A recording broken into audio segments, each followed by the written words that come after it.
Cost of living in Paracas, Peru. This is Dan from Vagabond Buddha. Unless you're moving to Paracas to work in tourism, you probably won't actually live in Paracas. There are people living in Paracas, but it is more of a tourist spot, and the bulk of the people serving the tourist industry live a few kilometers north in either nearby San Andreas or Pisco. There are colectivos, shared taxis, running up and down the coast constantly from Paracas to Pisco for $1.50, or excuse me, 1.5 soles, which is about 50 cents. So it is cheap and fast to get back and forth between Paracas and Pisco and San Andreas. That shouldn't be an issue. It's really only about 5 kilometers the full direction. Mostly foreigners come to Paracas while touring around Peru to see the birds, sea lions, and the candelabra geoglyph. My above things to do in Paracas link will tell you about that. Here are my estimated cost of living 1 month in Paracas area, Peru, as a temporary visitor. For all of the transportation modes listed other than taxi, I've listed the colectivo price to come up with the monthly estimates. Some of the estimates could be reduced. For example, you can find unfurnished apartments in Pisco or San Andreas for as little as 330 soles, which is $100 per month for a local style apartment, and double or triple that for a nice place in Paracas, which is more Western style. So the prices I'm quoting below are higher and about what a temporary visitor will pay if they stay for a month or two.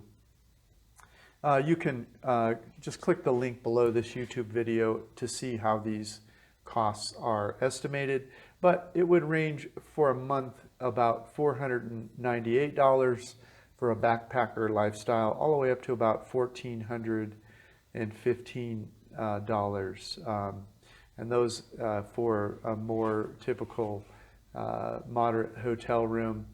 And for an Airbnb would be about $936 per month. That includes accommodations, food, and transportation. The medium costs are higher because the hotel costs more than the Airbnb room that we stayed in. When we stayed in this house, we had the whole place to ourselves. The owner lives in back in a studio when guests are in the house. The above costs do not include alcohol excursions or extras, and it's for one person. These are based upon eating outside your accommodations twice a day. If you stay in an Airbnb apartment, you might be able to save money cooking more meals at home, but that depends on what you cook and whether you would otherwise eat in food carts, neighborhood restaurants, or high-end restaurants. Some of the expenses remain unchanged when you add another person.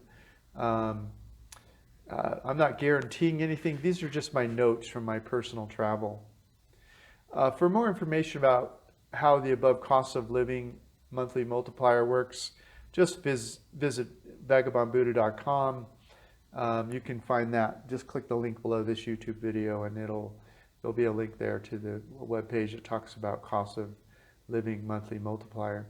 If you want to learn how to live and work internationally without having a conventional job, please subscribe to Vagabond Buddha or grab a free copy of my ebook, also at the link below this YouTube video.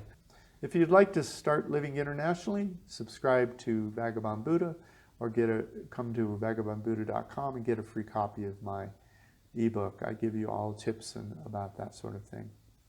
Thanks for listening. This is Dan from Vagabond Buddha. The world is your home. What time will you be home for dinner? Have a great day.